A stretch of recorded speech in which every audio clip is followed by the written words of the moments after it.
Hey, how's it going? I'm Mike Squires. This is Couchers Podcast number 185, and my guest, Ty Bailie, the exquisitely talented, extremely charming, fun loving Ty Bailie. Ty Bailie is a keyboardist. It's Keyboardist Awareness Week here, apparently, at Couch Riffs. Probably one of the most talented musicians that I know, as far as I know.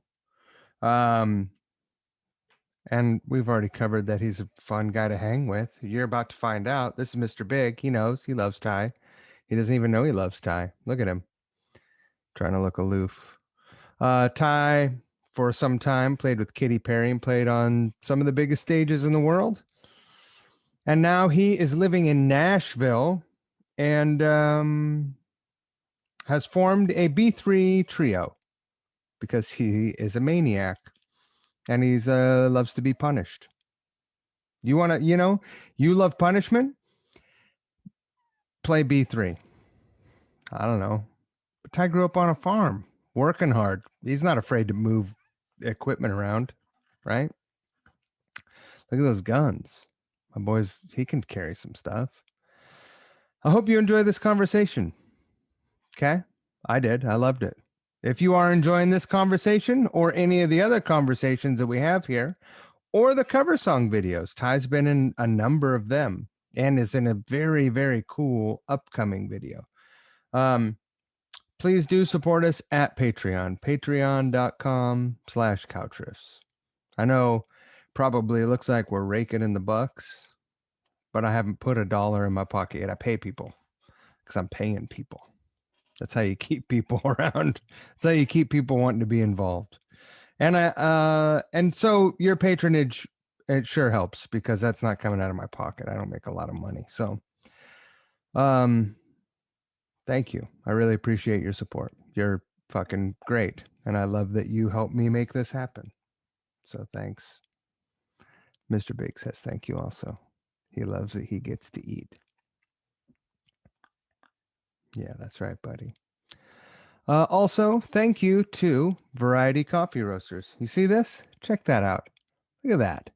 A co-branded mug. Huh? Only place you can get that? VarietyCoffeeRoasters.com. Huh? Follow the swag or merch link. You'll find this mug here for $10. Or, $10 is a sweet price. Or buy, but add the mug to your shopping cart. Buy 2 bags of coffee from them. Enter code Couchriffs, one word. You get your mug for free. Buy 2 bags of coffee, get a mug for free. That's 10 free bucks. It's pretty sweet. So thank you, Variety Coffee. I drink your coffee every day, and I love you guys. Thank you to River City Guitars. They're carrying this beautiful Marvin Guitar CN90, which I look at that. You can see the reflection of the stuff that I'm looking at that you're not looking at. I co-designed this guitar last year with Keith from Marvin Guitars, and it's a hoot to play. I love it. You see me playing it in the playthrough videos that I've been doing, and it's going to be in a couple of upcoming Couchers videos as well. If it's got your interest, go check it out at River City. You can also find it at New York, the Guitar Shop New York. But right now we're talking about River City. River City Guitars specializes in vintage, used, boutique-y, cool musical instruments and devices. If you've got something that you would like to sell, every single day is a buying day at Couch Riffs at River City. Huh? I wouldn't send you anywhere that I wouldn't go myself. And I love those guys. So give them a follow on social media also. You'll see stuff pop up there before you see it on the website. Actually, I don't know if the website's up right now, but give them a follow on social. Thank you, River City Guitars. Love you guys. Don't forget the golden rule. Treat people the way you want to be treated. And that's It's a lot easier when you're just not an asshole. So don't be an asshole. Huh? I hear you break. Oh, Oh, yeah. hey, can you hear me? I can indeed. Oh, fantastic. And we've got audio heading into my DAW. That's wonderful. Did you get the little message where the lady was like, "This meeting is being recorded"? Yes, I knew it wasn't you immediately, but it was. Yeah, she did say that. It's funny.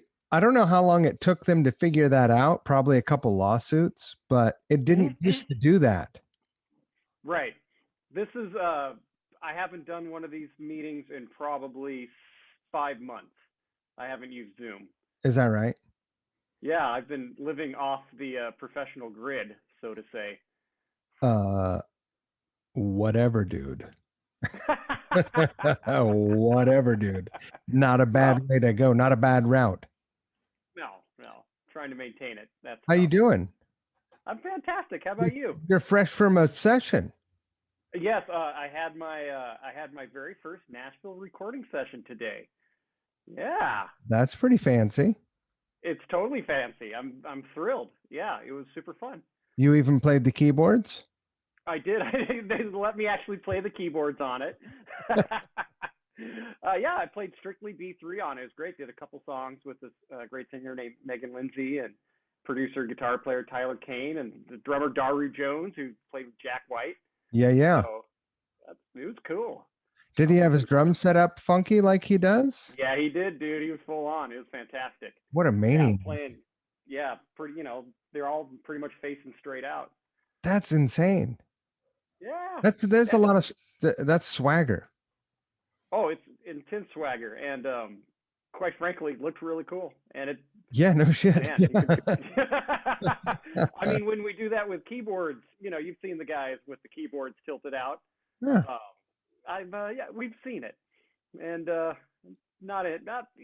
Come on. A lot of people Throw have some tried a lot respect of on it. different things with keyboards, like the swiveling thing where it's like I the saw that. look out, the boat is rocking.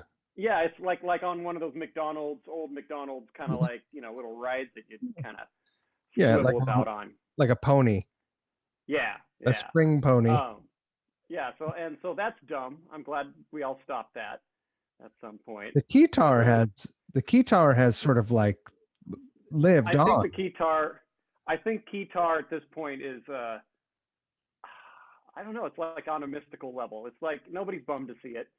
No, It's gone through its phases of like it's in style, it's out of style, it's funny, it's corny, it's cool, and now I think it's just leveled off to be like, yeah, what a welcome thing. do you ever get a It's just call just because you're known to have a Keytar? it happened in Seattle, yeah, yeah, That's pretty and hot. it was pretty cool. I'm just happy to be thought of in any form.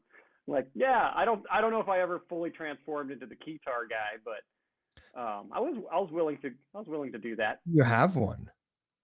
I do. I When don't did have you one with me here in Nashville, but when did you get a Keytar? well, I've had a couple. I had let's see, Roland remade one. I think it's called the Axe 7 that I was rocking for a while. And I had an SH101 with it's just this boxy little synth. I'm gesturing. I know this is a podcast, but my hands are making a box shape. Yeah, Um, and you there'll can be stick a visual little hand. also. Yeah. Oh, fantastic. Um, and so you just stick a little handle on there, and you got your like mod wheel and pitch bend, and that's the Keytar analog goodness, and Right. yeah. And the one I have now is an old Casio that's actually broken and I need to fix.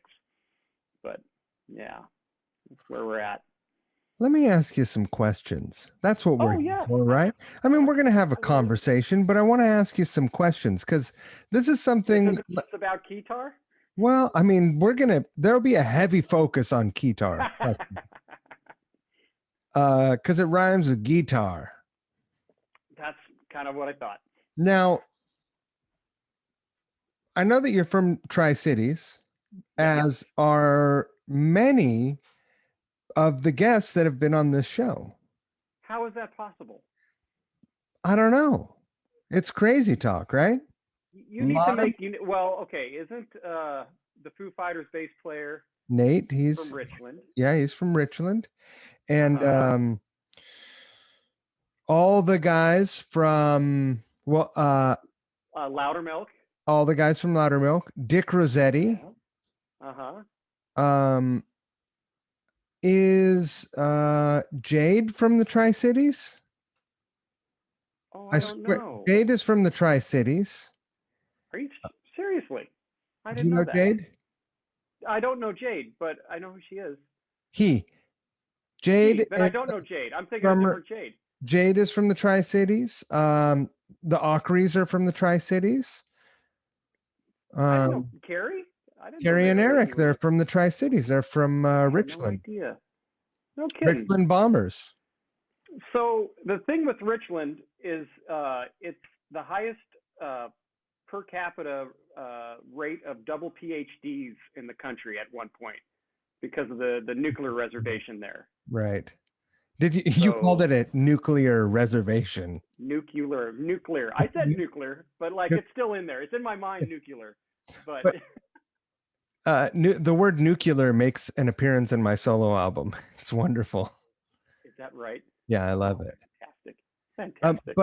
But no, but that wasn't the word that caught my attention. It was reservation. Yeah, it's the Hanford Nuclear Reservation. It's yeah, we set aside the land so we could dump a toxic waste onto it That's and create plutonium fast and furiously and recklessly. We have right. some wars to win. Yeah. And devastate Oh God, it's a landscape. yeah, How wonderful. yeah, it's yeah. But anyway, maybe the theory is that a lot of musicians come out of Richland. I don't know. I mean, people moved there from all over the country. You know, back in the day, it was a government town, and so I don't know. Maybe there's a funny talent pool of local yokels and nuclear physicists that have created some musical talent there. Do you have any idea of what was happening there before they were like, Richland, that's where we're going to do it? Well, I think the idea was there was absolutely nothing, so that's why they picked it. It's pretty desolate out there. So the music machine wasn't there yet.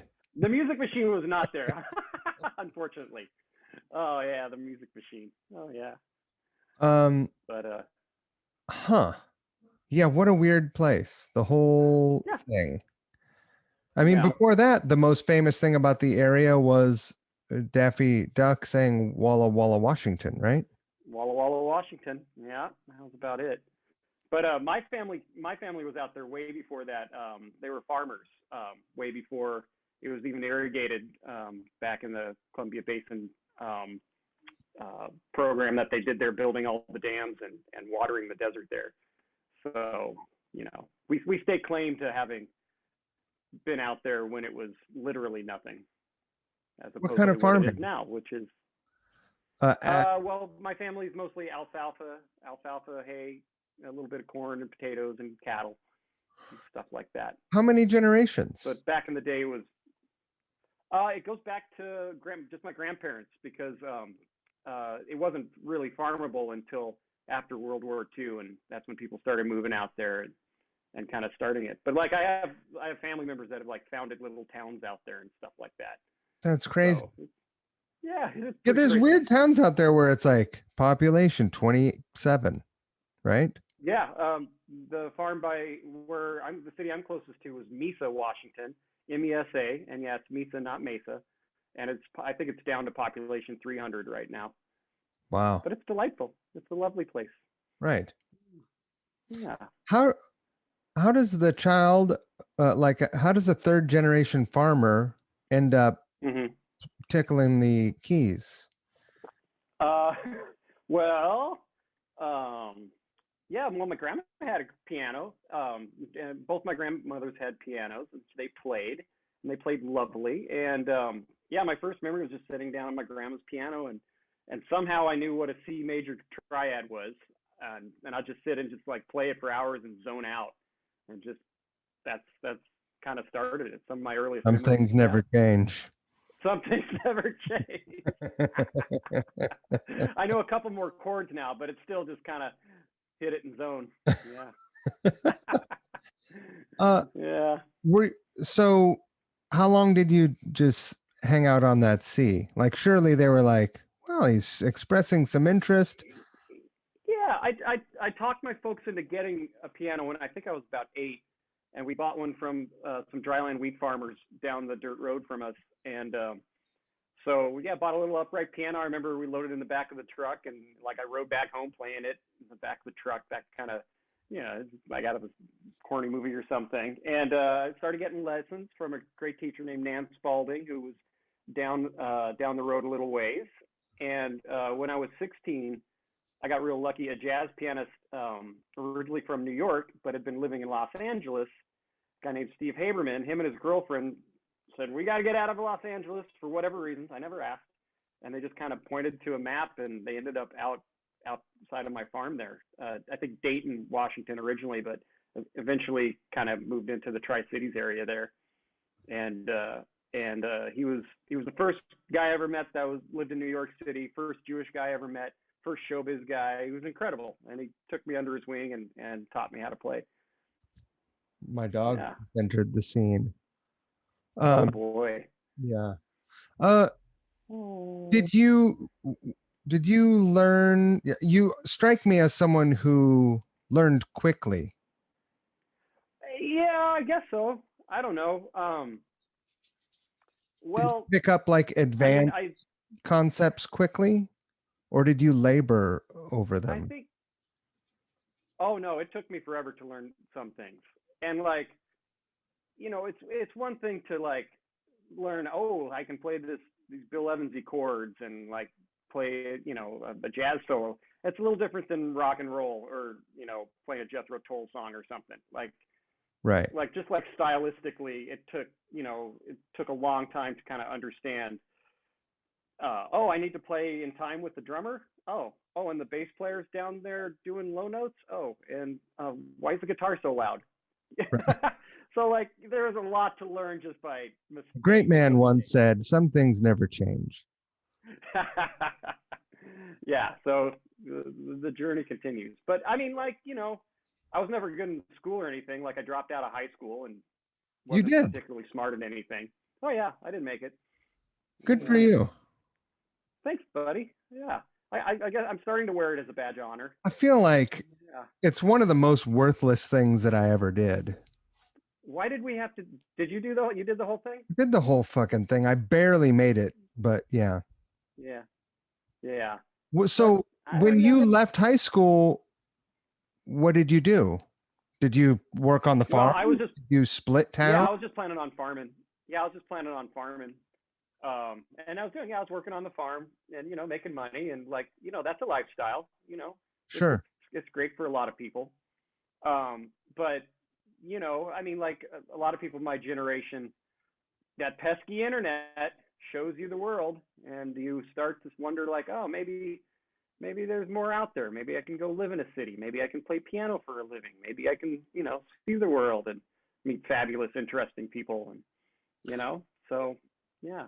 So this is left this the is farm eventually. what was there a moment where you are out? Now, I've spent some time bucking hay.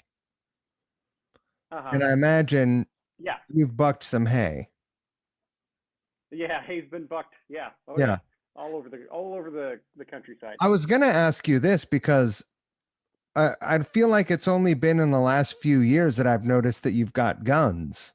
And I thought maybe when you moved to LA you started working out, but now I realize no, you were always working on the farm, so you're fit and you're built from years of bucking hay is no bullshit work. My family farms on hard mode, so like it's a lot of like changing hand lines, which is this irrigation technique that should have disappeared in the 50s. We're just carrying 40-foot aluminum pipe, 2 to 5 hours a day to water the corners of your hay fields, and lifting hay bales, mechanic stuff, wrestling cows. It's a physical thing. It's labor. Yeah. Is your dad pretty jacked? Yeah, dad's good. My sister and brother are huge. My sister's maybe the strongest person I know, like pound for pound. She's a little gal, but if she grabs you, she can take you to the ground. just like with grip strength alone. Don't mess with your And sister. my brother was a pro baseball player. He went and played minor leagues for the Red Sox and stuff. So Really? there's some athlete stuff in the family. Yeah, there's some athlete stuff. Is your brother My older dad was than a you? track star, football star in high. And what's that? Is your brother older than you? Say again? Your brother, is he older No, than? he's younger. He's 2 years younger. Did he go Yeah, off I'm and the play oldest. Younger baseball? brother. Did your brother go off and play baseball before you left for Seattle to pursue music? I think he was playing. That's a good question. I think it was probably around the same time he left to play college ball at WSU, Washington State University, and I think that was about the time I moved to Seattle. I think we both kind of bailed out of there at the same time. Did that Yeah. inspire you to I'll check sort on of like investigate? maybe I was maybe we were heavily competitive with one another. I Not love that. physically. I couldn't do anything. I couldn't beat him at anything, sports wise. But just brother kind of stuff. It might have. I don't know. I Right. don't know. I'm gonna What say was yeah, it could have. what was the first occasion when you thought to yourself, well, I could farm, and Uh huh. that's a perfectly happy life to live, Mhm. or I could Yeah. go out, I could take a chance outside of Mhm. the familiar and see what Uh music huh. has to offer me. Yeah. I think you asked if there was like a specific point to where I was like, f this, let's get off the farm. I think at one point, I remember I was running a swather, which looks like a combine, but you cut hay and condition it and leave windrows. It's like a big giant lawnmower. And I think I ate up one of those aluminum hand lines that was left out in the field, and it demolished everything. And I remember being like, you know what? I'm gonna try to play piano. This this is a lot of work and problems, and let's give this other career a chance. Yeah. Did it also ruin It the was, combine? say again. Did it also ruin the machine you were driving? The swather. Yeah, it caused some damage. Yeah, Oof. repairs were needed. But I mean, listen, I wrecked stuff on the farm left and right. I cost that farm thousands and thousands of dollars. Your dad It was happens. he let out a sigh of relief when you were like, "Hey, Dad, He, I think I'm gonna go play the piano." I think he probably was happy with that. He Yeah, was I like, don't know if I was a cost-effective member of the farm at that point. But also I was running around getting in trouble, chasing girls, getting arrested for stupid stuff left and right. And, what? yeah, I was a lot of fun in high school. You were I was a getting in problem. trouble? You were Oh yeah, wow. absolutely, absolutely. TB, you naughty Yeah, boy. come on, come Did you on. ever get arrested in high school? Yeah, they came to school and pulled me out for a thing, some vandalism stuff that they caught me for. Wow. Yeah, it was Bad. no harm, no No, foul. We fixed what was destroyed, and I did a we lot of moved bad forward. And I shit didn't too. get charged. Hmm? Bad boy. I did some Well, bad come shit on. too, but I'm guessing you did some bad shit, sir. yeah. But yeah, have you been arrested? I've never been booked. Okay. I've Yeah. been in the back of a number of cars. So that's kind Oh, of what I was right. like being booked is like getting in to get your fingerprints, Yeah, putting in a holding cell. never done I any of that. Yeah, I don't think I can claim to do that. But yeah, put in the back of a cop car many times. Wow, good for you. Yeah, not I always maybe, thought but you were a nice boy. I mean, you play the vibes. How many vibes players? not well. you I'm, know. I mean, so well, we'll get to that later. So Okay. when you made your decision, what did you do? Did you just like look in the classified ads and find an apartment? Did you know people in Seattle? Was Seattle No, I a knew I place knew you landed? nobody in Seattle. I knew nothing.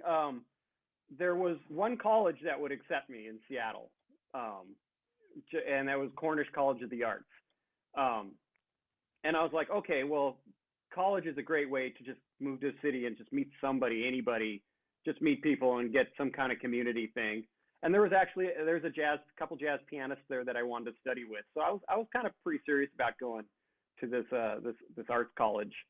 I didn't last there very long, But that was helpful. Vandalism.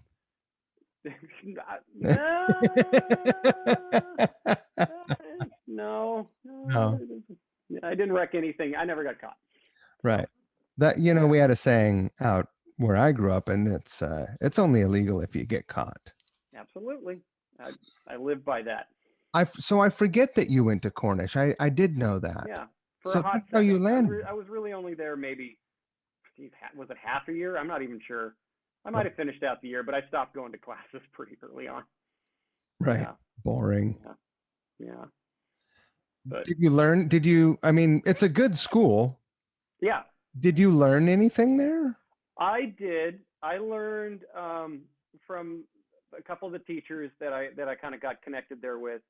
I learned two things, like what it takes to like be on that kind of level, professionalism and musicianship, and also that maybe jazz piano is not a healthy lifestyle or a particularly satisfying one that was going to fit in with my personality and interests on the planet. Right. So right. yeah. So and so, so then what? They're like, you left. You're there for 6 months. Then I got a Hammond organ, and like Andrew McKegg called me, and I started playing in the Silver Bullshit band with you. Well, I mean, that's a fast forward. That's a fast forward. So the first time I saw you play, you were playing with Rob Benson in a band called the Department of Energy, and he was raving about you. And you know, we all love Rob, but we also take, you know, most everything that he says with a grain of salt. Although now I'm starting to appreciate the things that he says, and I'm more capable of interpreting them and understanding where he's headed. But he's a wildly talented guy, and like a lot of wildly talented guys, his brain moves really quickly. His ideas move really quickly. Yes. He could write an entire album in a night. Yeah, and 3 of those songs are going to be the best you've ever heard. That's right. Yeah. So 2. I see you playing in Department of Energy. Yes. And I'm like, it puts me on my ass, because I'm like, whoa, Rob's not full of malarkey. Like, this guy is crazy. Where did this fucking guy come from? And then the second time I see you, you're playing the fucking Vibes. I don't know where you saw me play the Vibes. You played the Vibes at the Experience Music Project. Yeah, you played the Vibes, man. Oh, well, that's a rarity. Like, that doesn't happen too often. The Vibes don't happen too often. I'm just saying. It's usually a stunt. If I'm playing the Vibes, it's usually as a stunt. But because like I have a friend who's one of the best on the planet, and like I'm not going to tell him I play the Vibes. But I've been on sessions to where like, hey, this is a vibraphone. Can you come up with something? And I could figure it out. Right. You know. Yeah, but it's just a piano. It's just a piano. You just hit it. Right. Hit it. Yeah. I mean, yeah, the interface is a bit different. It's way different. And as soon as I said that, I was like calling BS on myself. But well, is it as similar as like if you have a driver's license, you could get into a piece of farm equipment and learn how to make it move? I think it's probably similar to like being a fixed wing pilot and then getting into a helicopter and immediately just crashing and burning. For me. That's like, oh yeah, it goes in the air, right? That's not true. I don't know. So I saw you playing the Vibes, and I was like, holy shit, this guy's a maniac. McKagan and I put together the Silver Bullshit band. Yes. And we hit you up, and yeah, that was a big deal. Getting to hang with you. You guys were like easily the coolest guys in town, you know. And I was still pretty new to all that.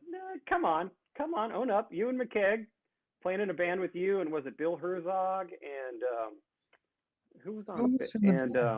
And Bo, Jason Finn on drums, who was in an actual famous rock band. It was incredible. Yeah. That was a fun gig. We just did the one gig, I think we just did the one gig. Yeah. Yeah. We did another gig though. We had the soul band that did one Oh gig yeah. Oh yeah. Absolutely. with Yeah. Jeff Angel. That's right. Why did that only happen once? That was really cool. Well, Who knows? I, you know, you know how these things are, artists. Yeah.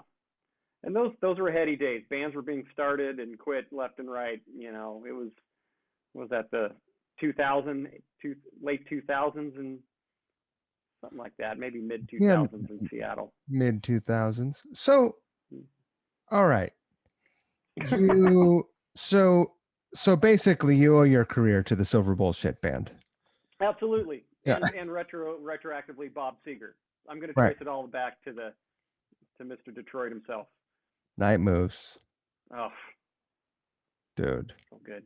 So good. So, oh, my dog just lit it up on my lap. I'm sorry. Whoa. So, wow, what are you eating? So it's interesting because not that many people choose to pick up keyboards and accelerate at it. And Right. I'm wondering if you think what your take on it is like, well, you showed up in Seattle, you played with a few people saw you, you got invited to do more and more gigs. And I think that I probably, if I picked up the keyboards at some point, probably would have been invited to do some keyboard gigs, but I would have been as good at the keys as I am at the guitar, so I wouldn't get very many calls. Did your playing accelerate as you got more and more gigs, or do you think you were already prepared to Oh do no, whatever came your way? no. It's always been just trial by fire, just jumping right in the middle of it. Like, yeah, and I don't think people didn't start asking me to do stuff till I started playing the Hammond organ too, so, which is like my main instrument now. Like piano happens and everything, but like learning to play the Hammond B3 organ and doing that within like band context is what got me going. The And real Hammond. the real Hammond, hauling one around, doing the thing. I combined my complete stupidity and willingness to just haul around a 400-pound piece of equipment with yeah, I don't know. Let's call it a work ethic. I don't know. It beats throwing hay bales around, but it's like, yeah, I'll haul this thing around and set it up and rock and roll. So kind of like specializing in that, I think that opened up most of the doors for me and got people interested in me being in the band. Because like I don't know too many bands that want a jazz pianist in it. Let's just put it that way. Right. Yeah. Steely But Dan. I mean, You ever get the Steely Dan call? no, but like, hey man, I'll play some Steely Dan. That'd be great. Shit, yeah, you Great. can. I'll play some Dan. Let's go. How long? But Go ahead. I'm sorry. oh no, my train of thought was at the station. I already fucked it up. It was going nowhere, man. How how long did you stay in Seattle? So stayed in Seattle for about 13 years, and it was good. Some of the best times, man. I think you left. When did you leave? You left in. I left multiple Was it times. before? Yeah, I left I in remember you went to Portland at one point, and that felt like you had left for real. and then again in Yeah, 2006 or 7, 6. Yeah, and then this time 2015 for New York. got it. Yeah. Yeah, so I was there basically 2000 to 2013. Yeah, is what we did, and it was great. How much touring did you do while you were in Seattle? Frustratingly, very little. Yeah. It was tough to get stuff going there. Yeah. Did you keep a day gig? Department of Energy with Rob and Sagan. Did you keep a day gig? Like, did you have a day job while you were in Seattle? I was teaching. Yeah. I was teaching like private piano lessons, and I was still playing like jazz gigs around town, and yeah, and like touring. I toured a little bit with this British blues kid, Davy Knowles. Department of Energy, try to get those guys out on the weekend. Some random stuff here and there, but mostly teaching I is forgot kind of about like the Davy Knowles sustained gig. I me. ran into you guys at the Yeah, airport once. yeah, that's right. It was very cool. Yeah, that was one of the few touring things that I could kind of get together in Seattle. It was So, did that motivate you to go to LA?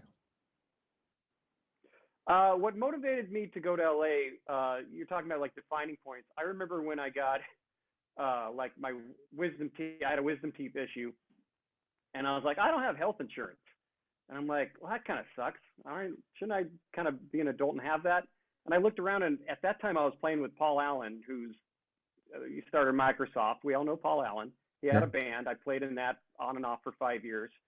And I'm like in a side band with like McCready from Pearl Jam. And like, I'm playing with guys and I'm like doing this thing. And I'm like, I'm not making any money. I can't even have health care. And like, is this a ceiling? Like, I mean, Right. where do I go in this town? What do I have to do? And it's like, you look around and like, there's plenty of like musicians that are just superstar sidemen, and like those gigs are fun, but that doesn't pay anything.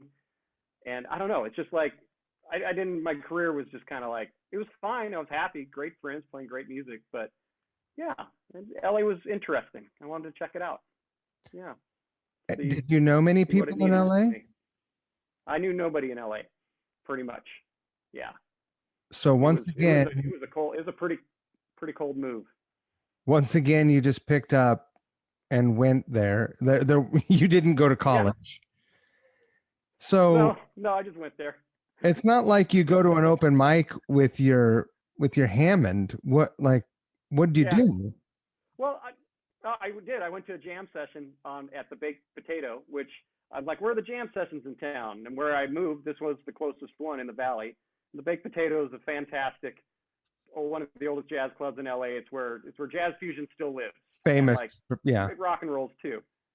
And like, oh, they got a jam session on Monday night, so I went down there and talked to the keyboard player and started meeting guys and sat in and eventually started being called to be in that house band, and I met a ton of musicians through there, and that kind of led to me finding guys to put a B3 trio together, a drummer and a guitar player, and that turned into a steady Monday night residency in Hollywood when Hollywood was cool and there was music happening all over, and that turned into like a cool musician hang and a really fun scene, and that got me the audition for Katy Perry.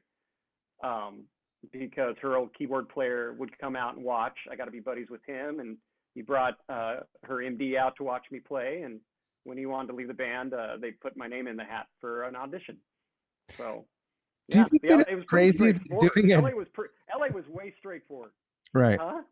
Do you think that it's crazy that having a jazzy B3 trio is the thing that inspired you getting the Katy Perry gig? I know, it's like, hey, this guy's pretty good at playing like greasy, bluesy, funky organ. Let's have him play synthesizers in arenas around the world. Yeah. So I don't know. It worked out. It was fun. It was cool. Before that, were you getting any session gigs, or was it all? Were you just like, I'm going to try and do some teaching down here as well? And no, not in LA. No, I wasn't.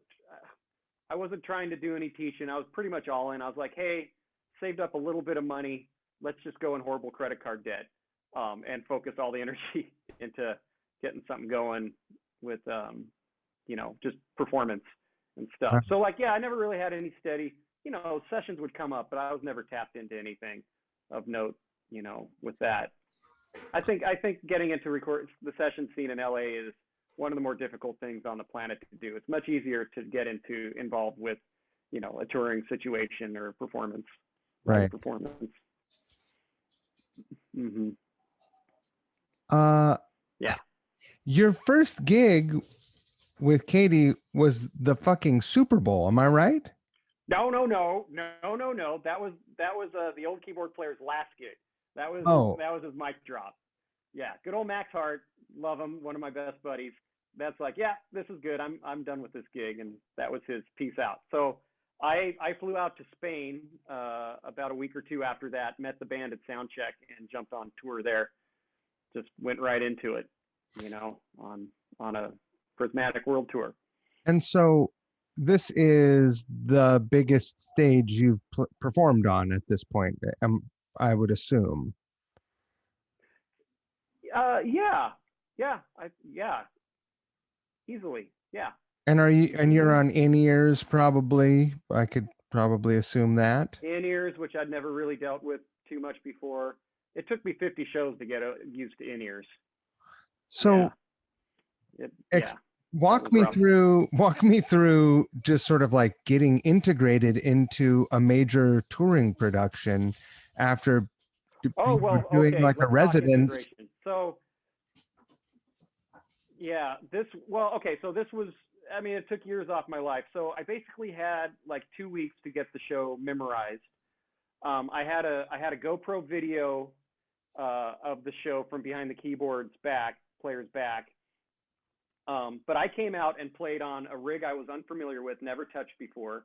And as far as that show goes, it's not like you're playing piano and you're changing your patches and stuff. It's like things change automatically. Sounds are mapped out across the two keyboards. It's just a memory game. And it's a puzzle. And everything's weird and wacky, and it was super stressful and very, very, very, very hard. But I was motivated to do it at the time because, like, this is why I moved to LA. This is the thing. Right. Like, think of it. I got 2 weeks to memorize a 2-hour show on unfamiliar instruments, with wacky, these big pop shows. A lot of these arrangements focus around dancing and stuff, to where music. Uh-oh, your audio just cut out, buddy. Your audio just cut out. I don't know. There, now you're back. I'm back. Now you're back. Oh no. That was crazy. Okay. Your internet connection is on. Oh, that's okay. We're back. Yeah, we're back. So you were saying, sorry for that. No. A lot of the music and the production is sort of geared. It's just there to sort of support the show. Absolutely. Show. Yeah. Mm-hmm. So you very rarely do you like start a song and play it through. There's always something going on. Sections extended a certain amount of time for something to happen on stage. So there's very little intuitive. There's a lot of unintuitive musical moments in shows like that. Right. And since that I've been able to put together shows like that from the beginning, it's way easier because you're there at the beginning and you can see why decisions are made. And why things are the way they are, and it's much easier to retain and you're not nail. using reason. Yeah, exactly. But it was one of the most challenging musical things to do, was to come out and do that show, for sure. Yeah. So for people who don't know, I mean, you guys are using like some sort of stage software. Oh yeah. Master controller. And in the Katy band, there's no amps on stage. It's all, the guitars are all, whatever, Kempers, and my stuff is just laptops under the stage, controlling them with MIDI keyboards. So all these MIDI controllers are synced up, and patch changes happen. Yep. Yeah, they're written in on the fly through whatever the playback rig is we're using. Yeah, they're all changed by MIDI. Mm-hmm. Are there ever audibles? Like, cause Katy can cut a song and stuff, and there's a little bit of wiggle room sometimes. So, but like very rarely it's like extend this section or stuff like that. That's pretty rare. But like she can cut songs. But like rearranging the order on the fly, it's tough just because of all the props and all the production and costume changes. So it's pretty rigid. Here's something that I know about a friend of mine who plays in a prominent band with a major production, that everyone is on in-ears, and the singer has a magic button on their microphone where they can speak to people. Do you guys have that? Yeah. She can talk to the monitor guy or the playback guy or the band. Yeah, the way that it works is the band, we all have microphones that we could talk to, or the techs or the playback or the monitor and stuff like that, and nobody can hear us. And yeah, Katy's got the same thing.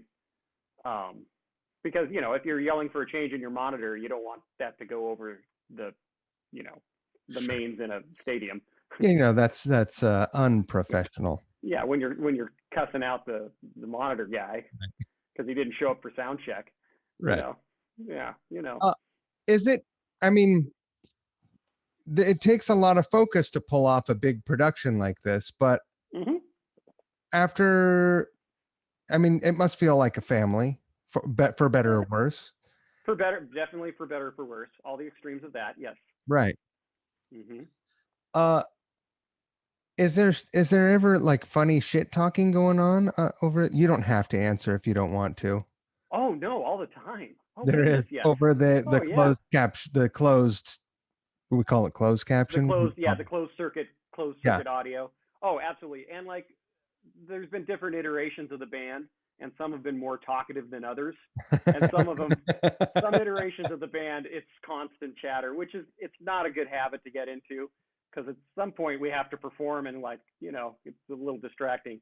But some of the best comedy, some of the dirtiest comedy, some of the yeah, there's been said over those closed captioned audio things Sure. that have been fantastic. Yeah. How long has this gig been happening? 7 years? It's been happening. Yeah. I mean, so I should say, like, I'm not doing it anymore. That's Oh the other yeah, thing okay. too. Yeah. Pretty much I kind of bowed out at the beginning of COVID when it started to morph into a different thing. And now it's turning into like a non-touring, like Vegas residency situation. And so like I'm not planning on being a part of it anymore. Got But it. but the gig went on for um yeah, 2015 up until, COVID hit. We were all geared up to do like full she had an album come out during COVID. We were all geared up to do um promo and stuff for that. And just like everybody else, that got trashed. But yeah. Did the excitement of getting onto a giant stage was the exciting part of that like diluted by your terror of Yeah. yeah. The first two shows I couldn't look up. There was so much to memorize. I can't have notes on stage. They'd catch fire. If I had paper on stage, it'd catch fire because there's pyro everywhere, or cryo would blow it off, or it just looks awful. So everything had to be memorized, and I didn't see the show. You couldn't I have an only had like iPad or anything like that. no, absolutely not. And what I had to learn the show was just focusing on the keyboard. So, and every once in a while, like in the peripheral, I could see, oh, a guitar player swinging around, shooting fire out of the guitar, or there's a horse on stage. So Is there really a it would horse on cause stage? a fake one, yeah, like an Yeah. animatronic one. Wow. Yeah, it was fantastic. These shows are over the top at this point. Yeah. It's a whole circus. So yeah, the first two shows, I just have to like keep my head down and be like, oh, what the heck's going on over there? Just to kind of remember to play the show right. And like as a keyboard player in that band, I'm playing a lot of the big hooks. It's not like I'm like, hiding around up there. It's like I'm playing the big riffs of the song a lot of times, the pop hooks, and like if I screw that up, it's I got to glance back or one time the first time I looked up, I actually kind of screwed up and forgot to play just some pads on this outro, and Katy yelled in the mic, "Ty fucked up!" and through somebody had given her a flush like poo emoji, and so Yeah. she winged it at my head, hit the keyboard. So that was pretty fun. That also that both kind of broke the ice to be like, oh, okay, I don't have to be like super perfect, but also if I fuck up, she's gonna call me out and throw shit at me. Right. So But right, at least you know what'll happen, and yeah, like okay, well, I didn't get fired. I just had a stuffed plush poop thrown at my face. so that after that night, she had one on the rider every night. Yeah. Just She in had it case. like in her holster. Yeah, her poop holster. Yeah, the poop holster. But yeah, it took a while before it was fun. Let me just put it that way. It took a while before it was fun. Was there ever a time where the excitement of getting onto a big stage sort of like where you became numb to it? Yep, absolutely. Yeah. I'm not going to name places or anything, but I remember being up in front of literally 100,000 people and being like, all right, you know. Right. And that's another thing that I was like, yeah, it's time to not be. Somebody else needs to be in this position that's going to really enjoy this, and like, because like well, human beings will get tired of anything. You know what I mean? Like, and then you could hashtag gratitude all your life, but when you're not into something, you got to know when it's time to move on, and so somebody else can experience. You know, It's hard to make yourself appreciate something, even if you know you should, if you just it's really hard, yeah. man. Yeah, and like, and I'm pretty good at that. Like, I really don't take anything I've done in my career for granted. Any of the opportunities people have given me, but there is a limit. You gotta. There's a limit. You need to. I think it's healthy to recognize that, and know when it's time to move on for sure. Can I Yeah. ask you about your experience with the fires Oh yeah. years ago? Sure. Of course. Yeah. Uh, so this is something that happens pretty short. Now, speaking of short notice gigs, your short Hmm. notice move came with quickness. Yes. My How my move to Nashville or back up to the farm. well back well when the fire came. Okay. When the fires came, yeah. When the fires came, it was like, okay, there's fires, Oh, I see. and then what happened? It was like, hey, you guys have fucking 2 hours to get the fuck out of here, or Yeah, you're it dead. worked. Okay, so I had come home from a gig, and at like 1 in the morning, somewhere around LA there, and where I was living is in a canyon back behind in the Santa Monica Mountains, little log cabin, one way in, one way out of this little valley, and my wife, my flight attendant wife, was working. She was in Salt Lake City, and when I got home, it was smoky, and I knew there were fires, but they're like 35, 40 miles away, like down there. So I didn't think anything of it. It's just like, oh, it's smoky, you'll be fine. So I went to bed. I get a call at like 5:30, 6 in the morning from my wife. She's like, hey, you're not home, are you? And I'm like, yeah, why? She's like, there's an evacuation note order for everybody in that canyon to leave. And the internet was out. The power was out. It was amazing that my phone even went through because like we didn't really get cell phone reception there very well. And I woke up and couldn't see across the room. It was so smoky, and so I got out and I saw the flames kind of up above the ridge above me, and I'm like, well, I gave myself 15 minutes to get out of there, and uh, and the fire came through about 2 hours, yeah, after that, and wiped everything out. Yeah, it was kind of the timeline of that. So so you're lucky to be alive. Yeah, I think so because I would have slept right through it. And like we had people in the community there didn't make it. Some people, the fire killed. Yeah, they That's didn't. awful. Didn't wake up or didn't evacuate for whatever reason. Right. Oh, that's Yeah, fucking terrible. yeah. It was bad news, man, all around. So when you wake up and you're like, did you consciously tell yourself, I'm going to give myself 15 minutes, Yeah, pack yeah. up like a photo album of my Well, luckily wedding? I was still. It was still pretty heavily on tour, so I had my suitcase kind of packed with like tour stuff. Seriously, I never really unpacked. It was like it was I think it was just right at the end of a tour. And so I just grabbed that suitcase, threw it in my van, which my B3 and a couple keyboards were already in, and yeah, down the road we went. I There went, yeah. was there anything else in the house that you thought to yourself, I'm going to grab this thing? I'm bummed I didn't grab a few things. Like I had at that point I had two full passports of just like all the traveling that I'd done, and Right. those were pretty awesome. And those got burned up. I at some point I guess I started collecting like backstage lanyards and stuff like that. So I had like a couple hundred of those, and like I'd kind of like to have those back. You know, Sure. those inspire memories, and yeah. But at the end of the day, it's just stuff. It You is know, stuff. Yeah. it's just stuff, and like other people lost a whole heck of a lot more than we did. Um, And it was a so rental. Yeah. it was a rental. Yeah, it was a rental. We wanted to buy it, but yeah, That's it was a that's rental. I guess it's a good thing that you didn't. Yeah, yeah. I guess, yeah, I don't know. I'm sure it would have been a lot more hassle with insurance and stuff like that.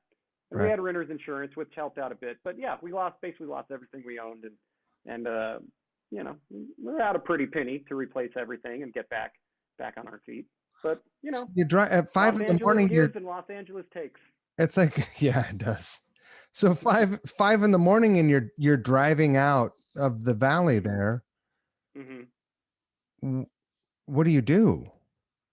So what I did was, we were closer. I could either have gone down to 101, drove through the valley, or down to the PCH along the coast right there. And the fire was coming from the 101, so obviously, so I just shot over the hills into Malibu, and just kind of got on the beach there and hung out for a bit. And you're like, well, all right. And it was a scene. Like, there's people's horses. They just took to the beach and let them loose. And so, yeah, so there's these beautiful horses just running wild on these Malibu beaches, and the skies, sun's coming up and the sky's black, and Sounds like quite a scene. sounds like an Eagles music video. Yeah, it should have been. If I had the wherewithal to pull out a guitar and live stream something, it would have been pretty incredible. But I don't know. Yeah, and then I just went and called up a friend and went and crashed on their couch for a bit, and my wife came home, and we got an apartment down in El Segundo, and just kept on trucking. Wow. Yeah, pretty eventful. Right. So, but yet still, that isn't what got you out of there. No, we probably should have taken a hint at that point, but no, we put in another year in LA. Yeah. And when COVID hit, it lined up. We were in Australia with Katy, and I got out of Australia like the night before they shut down the whole continent from COVID. And so we get back to LA, and our lease was up, and we hadn't replaced anything that we owned at that point from the fire, because I was still on tour, and she's being a flight attendant, my wife. And my dad got sick and injured up on the farm and needed help. And so everything we owned fit in my van, and we drove back up to Washington State, and I farmed all last summer and winter. Did you guys rent a furnished apartment, or did you just not have a couch? No, we had a couch. It's some crappy secondhand couch. Right. We just left there. You're just like, who cares? Yeah, we haven't had a couch we've cared about for a very long time. Right. It's hard to really care about a couch. I mean, it's a thing that you like pound farts into while you watch YouTube, right? Yeah. I don't know. I hope to grow up someday and have a couch that I have feelings for. Yeah, but you're right. It's a platform for gas emission and laptop setting. Yeah. So you spent a little over a year in the Tri-Cities. Yeah. Mm-hmm. Yeah. Back to being a hay farmer, sitting on tractors, cutting hay, baling hay, stacking hay. So that's a crazy thing. Like, 2 months before that, you were on a giant stage in Australia. Yeah. And then you're on this thing that you wrecked, and that inspired your move to Seattle. It's like a full circle move. Yeah, it was a beautiful, beautiful feeling. Was there a moment when you thought, well, that was fun, Well, no, but like, I committed myself. So farming was pretty brutal. Like, we had half our crew quit on the farm, and my dad was pretty much not out of commission, but wasn't doing well. And it was like 100-hour weeks the whole summer. It was pretty brutal. It was literally kind of like saving the family farm. Like, it was tough. It was tough to keep it going, just to, saving the family farm. So I was committed to like I was fully focused on farming when I was there. And so like, yeah, I'd have moments to be like, well, is music going to come back, or is this what I'm going to be doing? But I always kind of knew that, music's going to come back in some way or another. And, your back held up the whole summer. My back held up, but I wrecked my hands, and I had to get carpal tunnel surgery on both last winter. Yeah, I kind of wrecked my hands pretty bad. So that kind of made me a little nervous. Right. Yeah. So, yeah. But that, carpal tunnel cut into your Keytar solos. It does, but you know what? Now I have an excuse to say no to all those Keytar gigs I keep getting hounded with. I'd be like, man, I can only play I can only play a couple a week, man. Sorry, it's just such hot. How how many key related instruments do you cover? I mean, there's a multitude of synthesizers. All of those, I can play those. I can figure them out. Yeah. Right. And you own a bunch of the classic synthesizers. I used to. A lot of them burned up. So I'm really down to not too many. Yeah, I have about 5 Hammond organs. So so that's a thing. Yeah, I got like a. You own 5 of the 9 Hammond organs that are out there. Well, you'd be surprised, but I There was got a one few in of every them, church, they're right? spread about the country.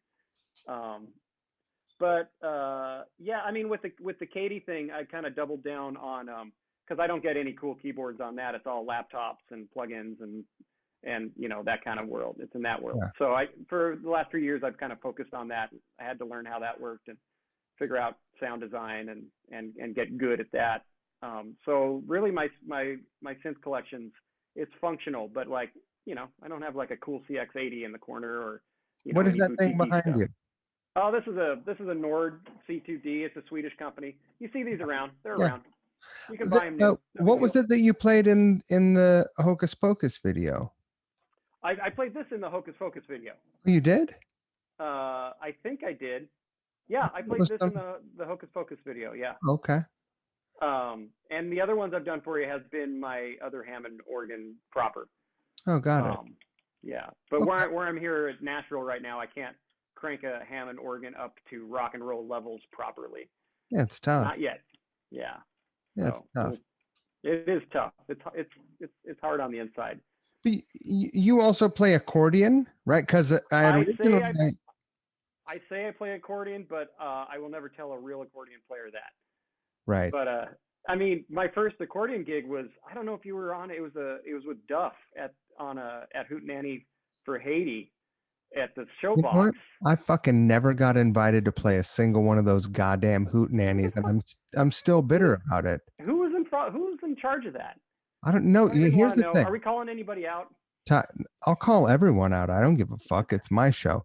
Ty, I never got invited to be in a single one of those shows. Any of the big things, the to-dos. Yeah. And I mean, the truth is I never got invited to be in any of the bands I was ever in. I just said kind of shoehorned my way in. Yeah. To everybody else's benefit. Listen. Yeah. Well. Yeah. Certainly mine. Yeah. But no, I was not there. But you played the accordion there. Yeah, the first time I played in front of people was at the Showbox with Duff. I can't remember what the tune was. I think it was a Dylan tune. But the accordion, like to really play it, like to know how the buttons work, how to really work the bellows. Like I can track an accordion on a song, and I could play it on a gig within a context. But like I can't. I'm not even good enough to like play an Italian restaurant. Not even close. Let's put it that way. Well, that's stylistically a whole thing as well, right? Right. Yeah. Can accordionists jam? Yeah, man. Yes, they can, right? How Weird Al Yankovic has shown the world. Is it outside of Weird Al? Are there any famous blues accordionists? I mean, well, there's Zydeco. Right. That can be argued a form of blues. And those guys rip. I don't know. I think the most ripping accordion players on the planet are the guys playing Mexican music. Oh, dude. That stuff's incredible. Yeah. I listened almost exclusively to Mexican radio over the summer back on the farm. And I was endlessly just blown away by what is going on. This is shredding. What is happening? What time signature is this? Why is the accordion player playing so many notes? It was fantastic. But you had zero opportunity to woodshed any of that because no, not at all. You were running machines. Yes, yeah. I pretty much didn't play during the summer. Yeah, and then for 2 months after hand surgery. So Jesus fucking Christ. Gotta set it down. Hey, COVID was hard on everybody. Yeah, it was. You guys too. Yeah, sure. You kept it up with couch riffs? So Oh, I had Um, two full-time jobs and continued with couch riffs. yeah, So I could only I slept uh 5 hours a night, yeah, and that was I got home, took a shower, went to sleep. Same as you. yeah, yeah. How did it turn into more work? I How had did? to get a second full-time job because my salary got cut 50%. Oh God, And yeah. 50% does not cover life. No, not in your state. No, sir. No, sir. No, So, sir. but luckily that was short-lived. It was a couple months, and I Hmm. got to the other side and I realized I have a lot of energy now, No. Yeah. you know, with Uh-huh. only one job. It's like that in Living Color sketch, right? What, you only Uh-huh. got three jobs, man? Um, so yeah, no, it was crazy. It was great. I remember being so envious of people that were on unemployment and making as much money as I was. Yeah. Yeah. Uh, Yeah. so more questions for you. Oh, geez. Yes. Can you can you play instruments other than key oriented instruments? Can you play the I guitar? can GCD F chord hurts. Yeah, F I chord could sucks. fuck the F chord. I can get around on a four string bass. I can figure it out. But strings don't really register in my brain very well. I got a disco beat on the drums. Do maybe a bad shuffle. Uh-huh. Yeah, that's it. I mean, I'm really focused on just keyboarded instruments. You Right. know, Hammond organ's my main thing. Playing like bass pedals, left hand bass, like old school 60s, 70s. You know, Chitlin circuit, kind of greasy soul jazz. That's kind of my thing right there. And everything else is just kind of branches off from there. I keep piano up, and you got to learn synthesizers and synthesis at some point. And yeah, it seems it's enough. It seems like enough just to like have all be able to function on every keyboard that's required in a modern world at this point. Right. Yeah, So now you're in Nashville. I am. You've today was a momentous day. You had your first Nashville session. Yeah, I got called for a session last minute, and it was fantastic. And I read my first session ever, like doing the Nashville number system charts. I don't know if you're hip to that, I but I know about it. I don't really know it, but was it yeah, easy for you to pick up? Is it intuitive? it's intuitive. And luckily, I was with guys that there are a couple things I'm like, hey, what's up with this? And they were like, oh yeah, it's this. So I was in a friendly environment. Thankfully, it wasn't like a super high pressured union kind of like, we have 6 songs to do in 4 hours. Here we go, boom, kind Right. of thing. It was actually like kind of the perfect friendly environment to kind of dip my toes into that world. So So how long have you been there? And did you know, surely you knew people in Nashville before you moved, like in this town, it's the first scenario when you knew some folks. yeah, I knew a few people, but it's funny, like the people you think you're gonna kind of like spend the most time with or like pal around and stuff. It's not always the case. But you kind of you can't really plan on new cities in my experience. You kind of got to go where the energy is and where the flow is. But the few people I've known down here have been really helpful and have really helped me kind of like get a grip on what's going on with the city. Do you know Mark Watrous? No, wait, Mark, no, what does he Let, play? well, let me tell you this. Well, he's like yourself, he's a keysman.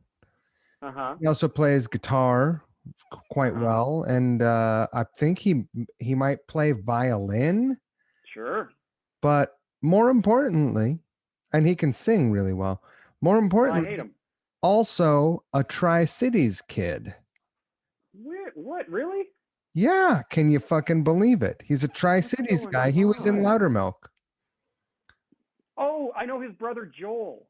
His brother Joel's a bass player that I went to community college for a hot second with in Pasco, Washington. There, I've never met him, but I've known his brother. That's why the name was so familiar. Yeah, so Yeah. Mark is down there.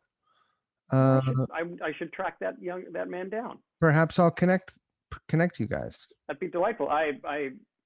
My full time job here is knocking on doors and saying hi and trying to meet people and see if the city needs me for anything. He's a real good guy. Yeah, that's He's great. had some good gigs too. Yeah, those Loudermilk guys were way too cool for me to hang out with back in those days. Like they were already. I think when I was kind of like hanging around the music scene in Tri Cities, they were already gone. With like an MTV video and stuff like that. Right. Yeah, or record deal at least. I don't remember. Yeah, I don't know if they had a video on MTV, but they Yeah, I definitely don't had a know. record deal, and Yeah. For whatever that's worth. Yeah, back not much anymore, I don't think. I But don't think so. But Mark is a great guy. I'll introduce you guys. oh, cool. Yeah, I'd love to meet the dude. Yeah, absolutely. He is in the Shins now, and Oh, good for him. also he played in the Raconteurs. Well, all right. Those are both fantastic, awesome bands. Totally good gigs. Yeah, totally great gigs. Perfectly fine. More than perfectly fine. I love that first Racketeers album. I thought that was Broken Boy Soldiers. I thought that was Totally gas. killer.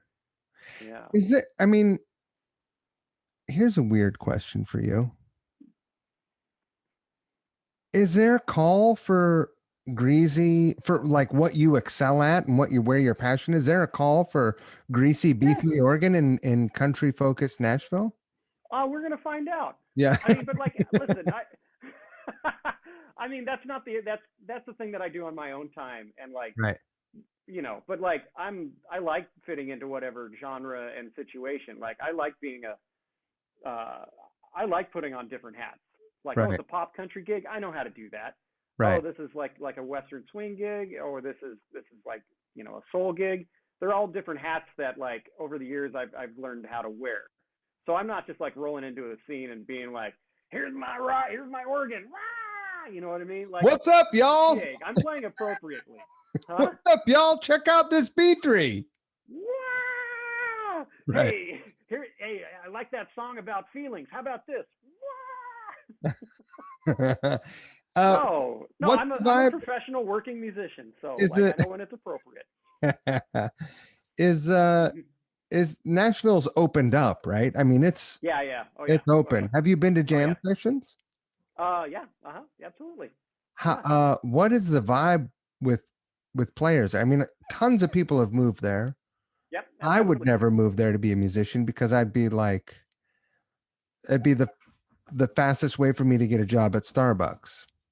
Yeah, it's definitely a guitar town. Yeah. Yeah. It's but I don't know, man. It feels. I would move there with one bass. That's what I would move there with, a bass guitar. That's it. Yeah. I wouldn't even bring a always need for a bass player, man. I have only known Nashville as like touring through it and spending a few days here and there at it, so I can't speak to like how it really was before COVID, but it feels exciting. There's music left and right. I've seen incredible straight ahead jazz, incredible Western swing, incredible soul music, incredible funk music. I go downtown and like you watch the bar bands and they sound fantastic. Some of them, like, whoa, that's dialed in. Like, and that's for everything from like the front of house guy to like the guitar stage volume. Like, things are like dialed in and like in an interesting way that. A lot of them are pickup bands too. It's like these guys never played together. Yeah, that whole scene's, I haven't tapped into it, but a friend of mine who's involved with it kind of gave me the rundown. And, people get like texts or like, hey, we're looking for a guitar player for this slot over here and a bass player for this slot over here. And you can kind of, yeah, I'll take it. No, I'm good. And it's a whole scene. I'm personally, I don't know if it's where I want to be, but I don't know. I think it's interesting. Will you try and fire up the another organ trio and get a night of? I'm already got some guys, and we're going to be playing on August 24th at the Wilburn Street Tavern here in East Nashville. That's going to be kind of the first B3 trio kind of vibe. It's going to be good. Yeah. Amazing. Yeah. So this is going to go very well. Yeah. So far so good. I've met so many musicians here that have just immediately like say, oh, you got to meet so and so, you got to do this, go here, and like so many guys and gals have got my back already. It's been really cool to move here. My experience has been very, very, very, very positive.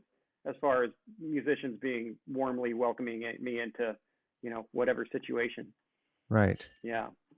Amazing. So, yeah.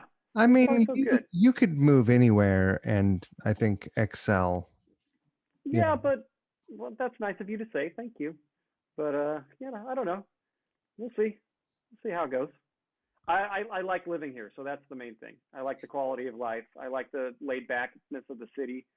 It's just laid back. It's like I could park somewhere and not worried about my car getting 20 tickets of being towed. Right. Just simple things like that. Let me ask you this. Yes. Is there a gig out there either existing or that could exist in your fantasy mind Mm-hmm.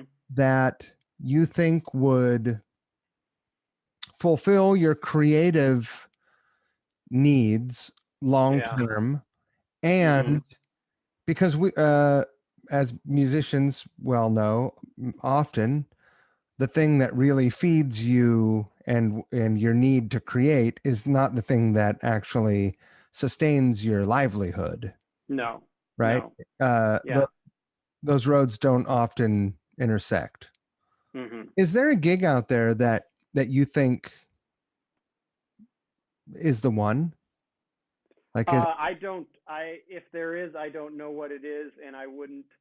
I don't know how to set goals. And right, if there was a band that I wanted to be in and be like, I'm going to do everything it takes. I'm going to craft all my focus and my whole whatever into being in this band. I don't know how to do that. I know people that have done that, and that's incredible. But I'm not that guy. I think. I mean, I don't know if there's a perfectly balanced gig for anybody out there. I mean, I know so many friends that have been in a band that I think would be the ultimate thing, and they've been like, yeah, I'm not really into it. So maybe we're all just malcontents and deep down. But I don't know. I just kind of my whole thing. I just want to be involved with something kind of soulful at this point. You know, like coming from however many years playing arenas and stuff with a big pop thing. That feeds the ego, but yeah, it's it doesn't really feed the soul. So I don't know. I just want to get involved with something cool, man. Something cool and soulful, and maybe a little rock and roll. Maybe a little rock and roll. I'm not going to say no to that. are there Because bands are there bands that will still bring a full B3 rig out on stage sure, absolutely, and they're mostly country bands. is that right? Oh yeah, B3s. There's B3s all over this town. It's in bands touring with them left and right. No big deal. No big deal. Do you think that wow, especially, I Yep. mean, I guess the guitarists aren't using big half stacks, and most of the production that they're trucking is lights and Mm-hmm. collapsibles, right? Staging. I guess so. But there seems to be people seem to care a little bit more out here about just kind of authenticity as far as instrument stuff goes. Right. People even talk to some up and coming songwriter, they're gonna be like, oh yeah, man, B3, that's a sound. You can't fake it. Do you think There's a that's culture of it. do you think that's the gospel influence in country music? Boy, maybe man, And, maybe it's the church. Maybe it comes from the church. I don't know. right.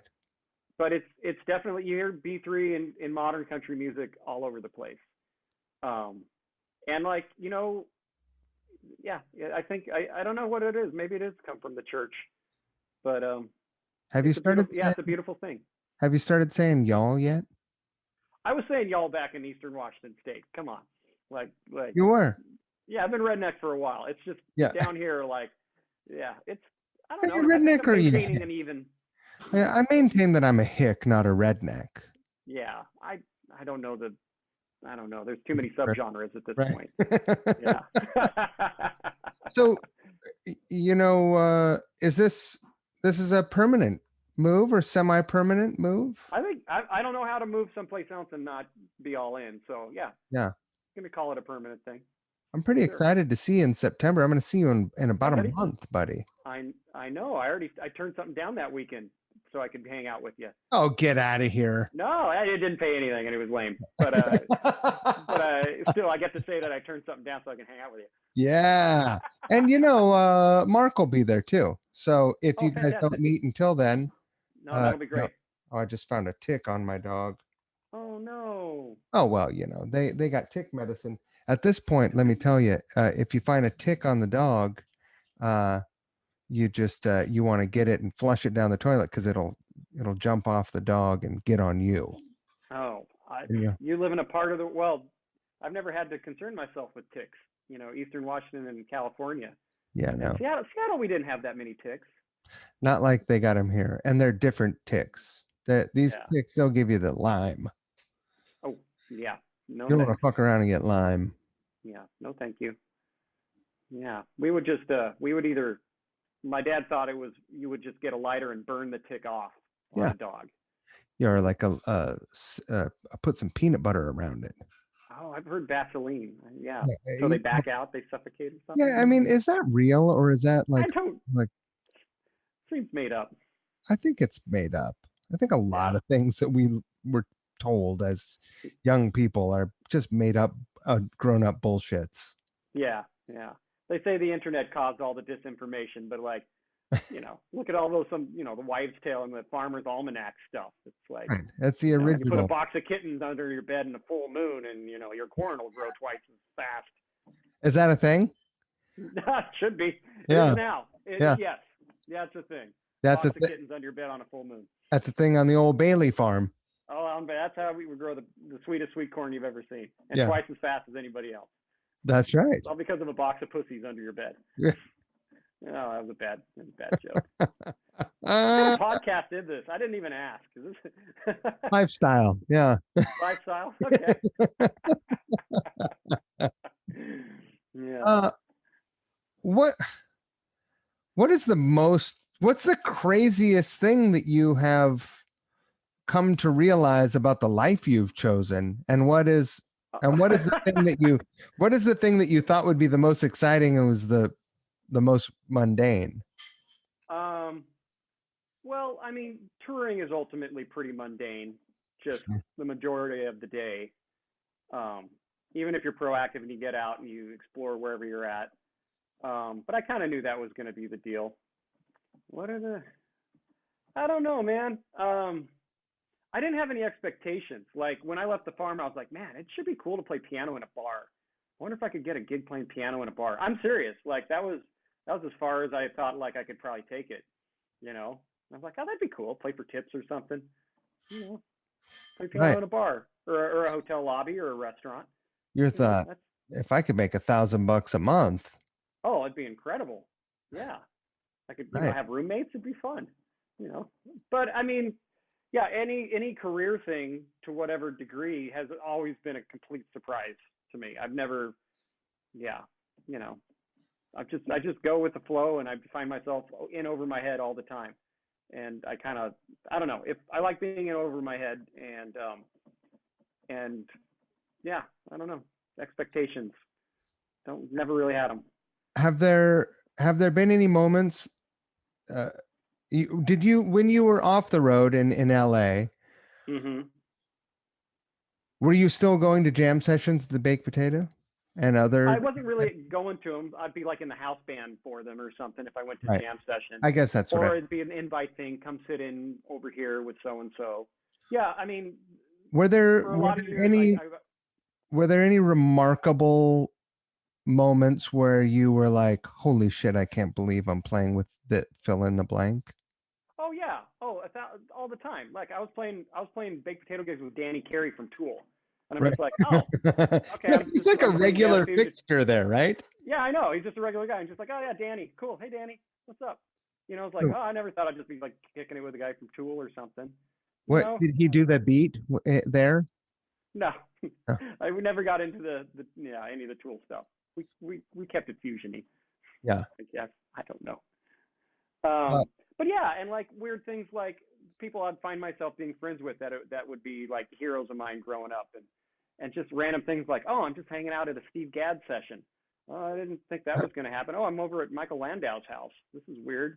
Or just, and then like with the Katy stuff, like, oh, Celine Dion's backstage. Let's hang out with her, Or, at one point, Bill Clinton knew my name when we were doing all this Hillary Clinton campaigning stuff. So like, Bill Clinton would come and hang out with the band and put his arm around you and say, hey, I play saxophone, So like, yeah, I've been in ridiculous rooms out of my league, out of, barely treading social water so many times, Do you smoke any cigars with Bill? No, That's no. good. I, I I think wore a that's blue good. dress every time though, just Yeah, in case. just in case. Just in case. Uh, uh, But as far as like, yeah, no, yeah, it's LA and like, yeah, musically it's pretty incredible what you can just find yourself involved in, you know. right. Not everybody can play. What's the point I'm trying to make? It's just nice to be on. Even if I'm 20 people down on a list, at some point 20 people are going to be busy for a gig, and I'll get to do something way out of my league. Would happen every once in a while, and that was always exciting.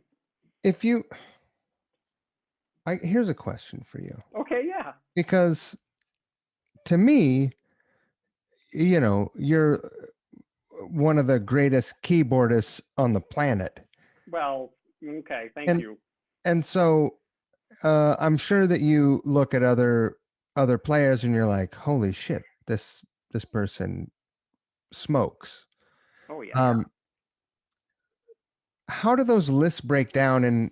And I know that you're not like a big ego guy. I know you're confident, but where do Yeah, you I know what I'm good at and what I'm bad at. Yeah. yeah, where do you Yeah. put yourself in that sort of like the hierarchy of players? And uh, are there things that you feel like you're or underqualified to do, or do you feel like, no, I could do anything, especially if I had a couple days to prepare, I could take off and go on any tour? I'm pretty good. I think I'm pretty good at like figuring things out. Um, like you said, like if I had a couple days to figure stuff out. But there's a lot of gigs that like I couldn't really hang on. Um, as far as well, okay, let's put it this way. I consider myself maybe top 200 Hammond B3 players in the world. I'll put myself in the top 200. I mean, how many can there possibly be? 250? Yeah, maybe more, but I'll give myself top 200. And that's the thing I think I'm the best at. You know, like skills that I've had to develop, like sound design, I'm certainly not on par with the guys that's their main thing. As far as like specific piano players, guys that focus on that, holy crap, that's just blown. The skill level for that instrument is just untouchable by a mere mortal like me. I'm good being in group situations, working in a creative environment, and contributing in a way that's not all about me or egotistical. I think I fit in. I think that's my thing. Yeah. I like to fit in. You know. Do you think that after now that you've had the experience of going out and doing the big production, and you had a job, it was Yeah, a that was nice. music job, Yeah. and you had fun and toured the world, Mm-hmm. would you do it, would you do it again if the circumstances were completely different? Like, would you join a black metal band where you Oh played yeah. even less, but the playing is so, like, I think they probably are just holding down at one key or something, but it's theatrical. Like, Yeah. So I think it would be interesting. Yeah, I want to try to at least have an experience in all kinds of music that I can possibly have because the energies are so different. So like, yeah, black metal band. I don't. That would be incredible. be pretty Like fun to dealing with put that on energy night after night. the That'd corpse be paint every incredible. night would be pretty fun, right? Say it again. The The paint on your face would be pretty fun every night. I think that would be fun. Like, I've had to wear ridiculous costumes on stage all the time, but I think like something a little dark and like, a little more evil would be a lot of fun. That'd be a fun, part of myself to like tap into and explore, Do you think you it would know. be a mark against you down there in Nashville? If I did a black metal thing, Yeah, they don't really, they're not really into I don't know, man. the Listen, evilness. at this point, I'm old enough to like not be apologetic for my anything that I decide to do. Right. So if you want to be like, oh, you're out with this Swedish Black Death band, I'd be like, Right. yeah, hell yeah, I was. It's great. It's great. I mean, I don't know if I'd want to ride in a van with them, but like, you know, Right. I don't know. Yeah. Yeah, but like on a big level playing, yeah, because I've never done a big rock and roll, stage tour or anything like Oh that. man, it's For fun. sure. It'd be super fun. Oh I man, it's like it. fun. I Big like it. fucking loud amps on a stage, just fucking Well, blasting people's fucking nuts into the dirt. I know I don't know if you're going to edit this, but do you get to talk about your new touring situation? I'm not really talking about the details yet, but Fantastic. I'm very excited about it. When I told you about it, I was surprised when you were like, "Man, when I was a kid, that was my Yeah. jam," Yeah. because that's a question that I meant to ask you when you like young Ty Bailie. Mhm. It's 1992, Yeah. three. 92. Yeah. What are you? I mean, you're a young pianist.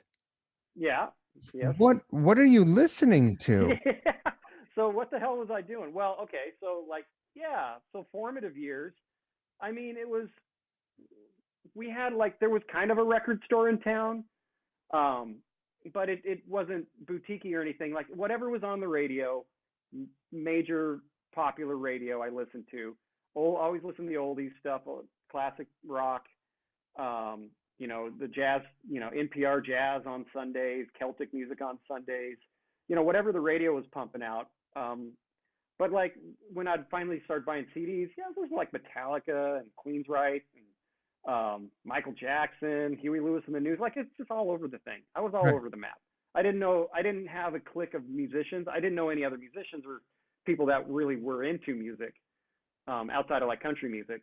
So I didn't feel any pressure to conform to anything. So I listened to just anything and everything, classical music, jazz, all of it, pop. Yeah. When you were listening to classic rock, were you drawn to the bands that had keys in them? I was, but it's funny because I never listened to them wow, that's something I could ever possibly do. They always seemed like gods to me. If I listened to Leonard Skinner and I heard a piano solo, I'd be like, no way in hell I could never do that. That's incredible. This guy's a rock star. That kind of stuff. It just never occurred to me that I could do that in a band. It just seemed to be in a band you had to be the coolest guy on the planet, and you had to be just beyond good at your instrument and just larger than life. It never occurred to me that I could play in a band It's at funny all, ever. because when the first time you met a guy that was in a band, they also thought they were the coolest guy on the earth. That is Yeah. 1,000% correct, sir. Oh yeah. Yeah, but yeah, listen to everything. I didn't know any better to pick a lane, which I think kind of works. Probably But worked in your favor, right? I think so. But again, I'm a keyboard player, so you know, I don't know if I'd picked up the guitar, I probably would have been yeah, hell yeah, Thin Lizzy. That I don't care about anything else because there's just so much there to kind of sink your teeth into. And Guitars, a lot of guitar notes.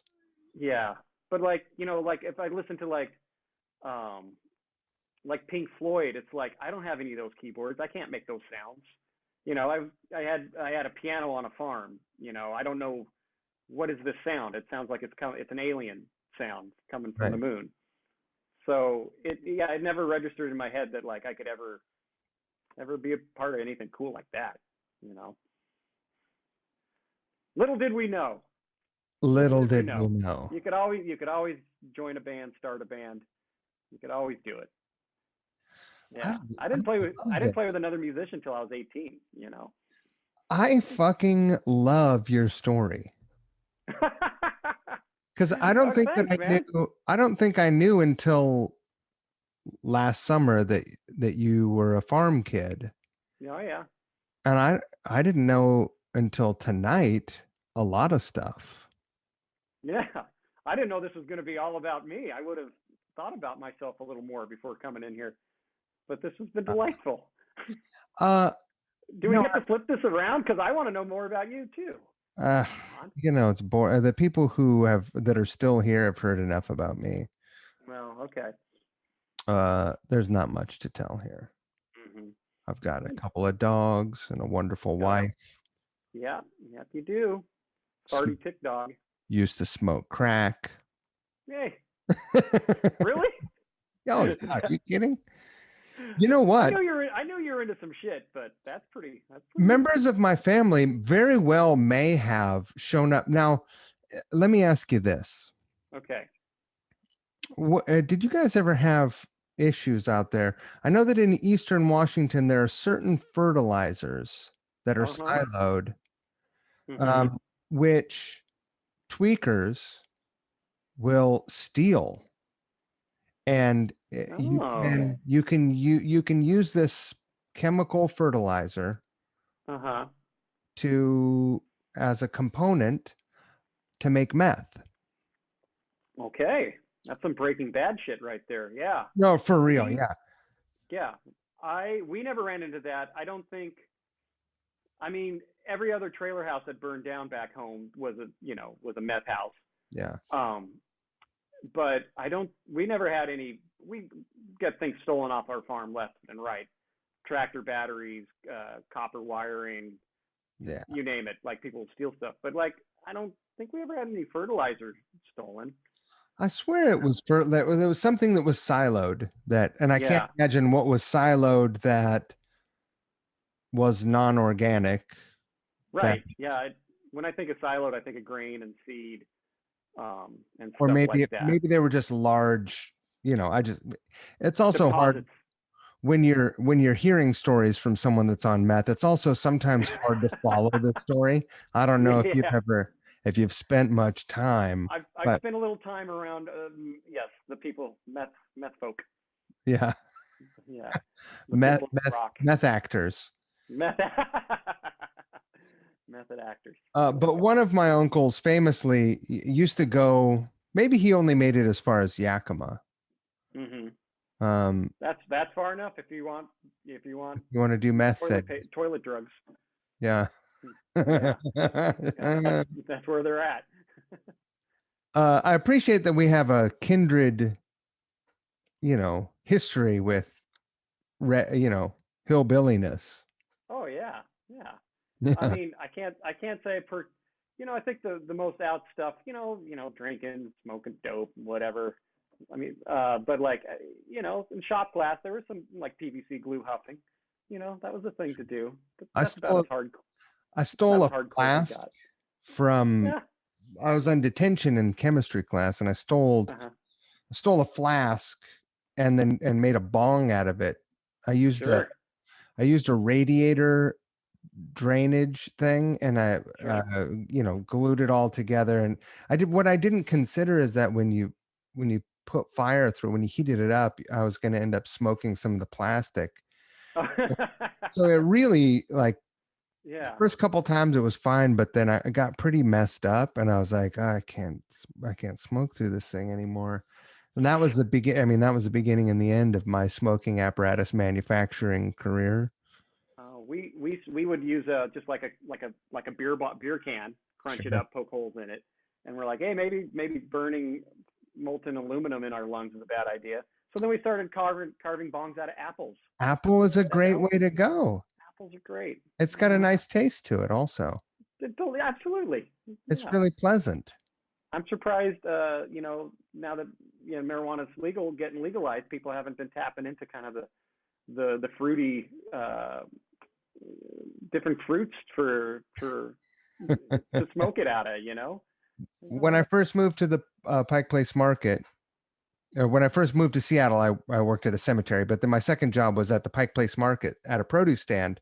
And I Mm-hmm. would go on break. I'd go walk down to the end of the market to that park, and I'd take an apple with me. As I was walking down there, I'd, carve it out, poke a hole in it with a pencil, Mm-hmm. and Yeah.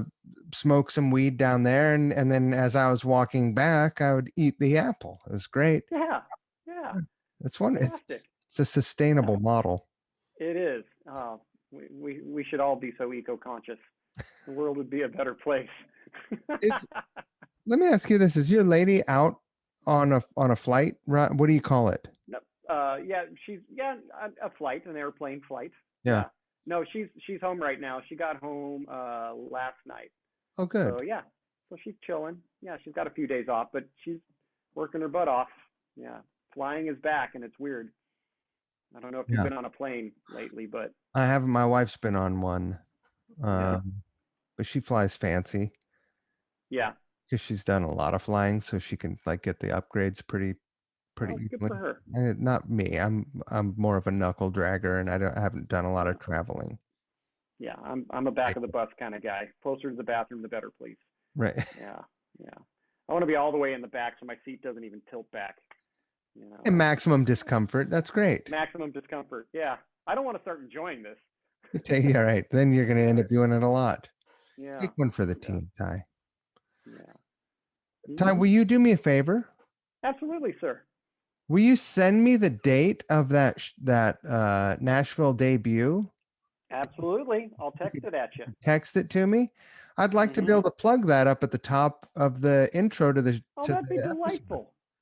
I mean, Yeah. not that, although Nashville is maybe my fourth best market Okay. behind Seattle, Cleveland. Portland, Huh. New York, LA. I guess it's fifth. It Yeah. makes pretty good sense. Austin hasn't seemed to give a fuck about me yet, but I'm gonna fix that. I'm gonna start getting some people from Austin on the show. Good for you. They think they're so cool there with their skyrocketing rents. Right. Yeah. What do they think they are? Seattle? Who do they think they are down there? They think they're so cool with their Stratocasters. Oh, is it a Strat town? Is that? Yeah, I think so. I think it is. I think it's a Texas in Stratocaster general. town, and Nashville's a Telecaster town. Yeah, it is. You But know, if I had to do it all again, I think I'd be a chicken picking telly player. I I think mean, in another life, I'd come back as that. there kind of isn't anything much cooler than that. And there's kind of like not more of a niche thing that's inappropriate for more situations than that. But It's like being like being a banjo player at yeah. a organ trio gig. Yeah, listen, yeah, I'm not too far removed, am I? I play greasy straight ahead B3 trio. That's what I do. Give me a gig. I love it. Have you been down Yeah. to the station inn yet? No, I have not. Uh-uh. That's I mean, I don't know what it's like now. People unfortunately people have had to hear me talk about it a lot because the first Well, time I went to Nashville in like 2000, mhm. that whole area there, which I don't remember what it's called now, the Gooch or something. Yeah, Gulch probably. It that whole area was just like seemed like a great place to get stabbed or Sure. or some crack. Mhm. And then there was just this hole in the wall, sawdust on the ground, plywood, uh, bathrooms, and just Mhm. like a real dump. But you go inside, and but a local said, "Oh yeah, you guys want to catch some music tonight? Go over to the station inn. There's a bluegrass jam." And it was fucking life changing, Oh, okay.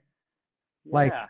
for real life changing. Like Uh-huh. I saw shit go down there that I didn't, like you hear it on a record, and you just think, well, that's whatever, bunch of studio takes or whatever. Yeah, right. Yeah. Had Nah, lots of tries at it. yeah, no, but that was one of those moments where you're like, oh no, people just do this, like Mhm. breathing. Yeah. That's It's no big not deal. Grinning and picking. Ding ding ding ding ding ding ding ding ding. just 350 BPM. blazing, dude. Yeah. Get over Yeah. there. I need to find it. All right. I got to do it. It's on It's the list. incredible.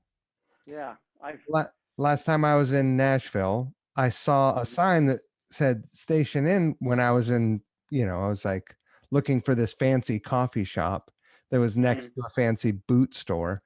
Mhm. And I was like, that's funny, And then someone was like, no, no, no, that's the place. I was like, did they move it here?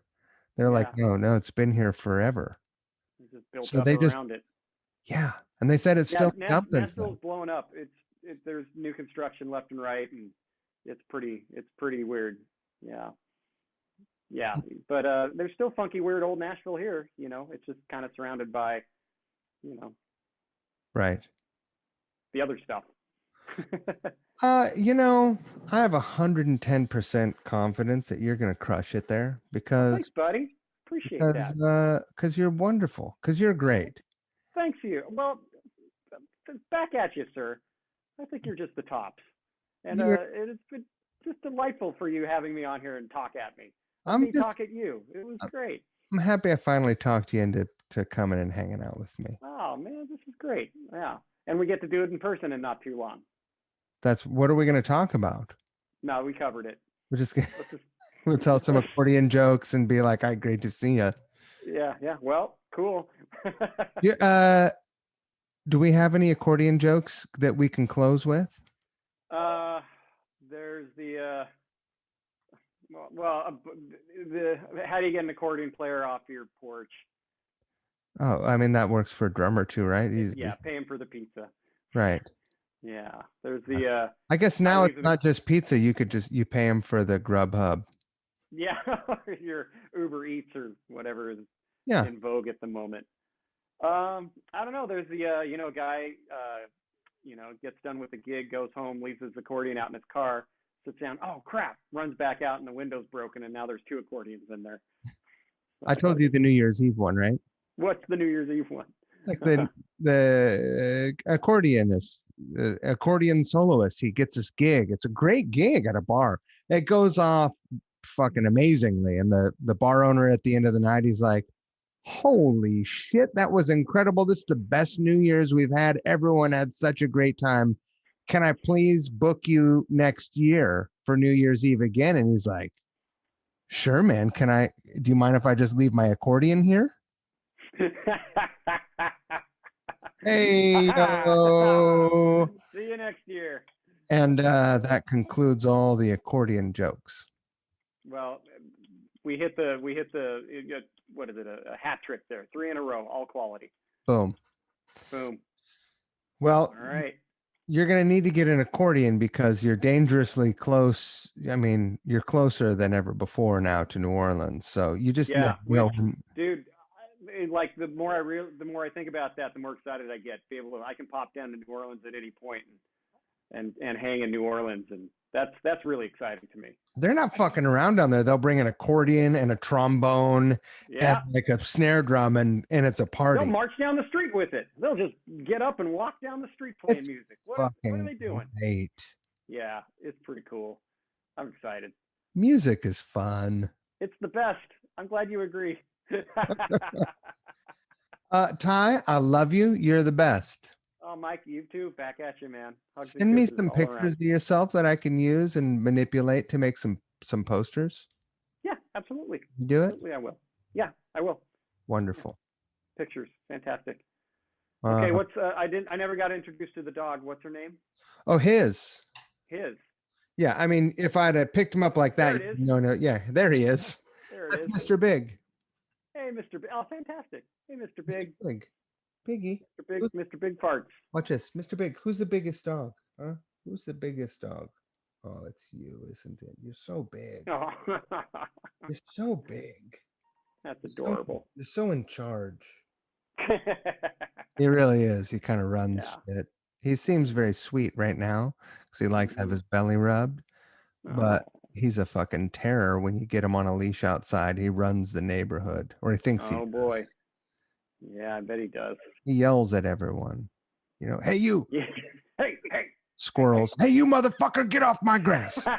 I'll fucking chase you right up the... Yeah, he is a New York dog.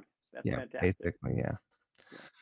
Ty, everybody, this has been great. Thanks so much for having me. Congrats on having your first session down there. I did it. Knocked it out of the park. I did it.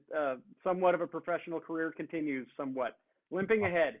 Limping ahead towards the future. I love it. All right, buddy. It's coming for you whether you're ready or not. Yeah. Have a good night. All right. Bye. Looking out.